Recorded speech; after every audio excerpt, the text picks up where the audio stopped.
Hi TNPSC dreamers. நம்மளுக்கு விருதுகள்ங்கிற டாப்பிக்லேருந்து கண்டிப்பாக ஒரு கொஷின் வந்துக்கிட்டே இருக்குது. அதுவும் பாரத ரத்னா வந்து கண்டிப்பாக கேட்டுக்கிட்டே இருக்காங்க.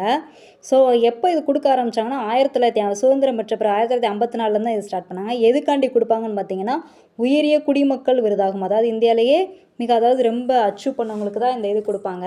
ஸோ நம்மளுக்கு இதில் நிறைய இருக்குது. அதாவது ராஜகோபாலாச்சாரியில் ஸ்டார்ட் பண்ணி நம்மளுக்கு எம்எஸ் சுவாமிநாதன் இருக்குது. 2024 வரைக்கும் இவ்வளோ பேர் இருக்காங்க. ஆனால் நம்ம மெயினாக எதை பார்த்துக்கணும் பார்த்திங்கன்னா நம்ம தமிழ்நாட்டை சேர்ந்தவங்கள நம்ம பார்த்துக்கிறது கண்டிப்பாக யூஸ் ஆகும். ஸோ ஃபஸ்ட்டு இங்கே ராஜகோபாலாச்சாரி எப்போ வாங்கினாங்கன்னா 1954 வாங்கினாங்க. எதுக்காக வாங்கினாங்கன்னா இவர் வந்து சுதந்திர போராட்ட வீரர், அதுக்கடுத்து எழுத்தாளர் அப்படின்னு. அடுத்து காமராஜர் கண்டிப்பாக நான் வச்சுக்கணும். ஏன்னா இதெல்லாம் எல்லாமே ஸ்கூல் புக் கண்டென்ட்டு. 1976. அதுக்கடுத்து எம்ஜிஆர் வந்து 1988. எம்ஜிஆர் வந்து 1988.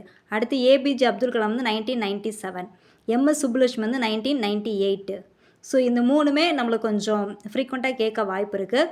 ஸோ அதனால் இதை நல்லா படித்து வச்சுக்கோங்க. இந்த பிடிஎஃப் என்ன நம்ம டெலகிராம் சேனலில் இருக்குது, வேணுங்கிறவங்க டவுன்லோட் பண்ணி யூஸ் பண்ணிக்கோங்க. உங்களுக்கு ஃப்ரீ டைம் இருக்கிறப்போ இதை லைட்டாக ரீட் பண்ணியாவது வச்சுக்கோங்க. அதாவது இன்பிட்வீனில் உள்ள நம்ம அம்பேத்கர் இது, அதுக்கப்புறம் நம்ம விவி கிரி அதெல்லாம் ஞாபகம் வச்சிட்டோன்னா அந்த இதுக்கு யூஸ் ஆகும். ஸோ தேங்க்ஸ் ஃபார் வாட்சிங். Kindly subscribe.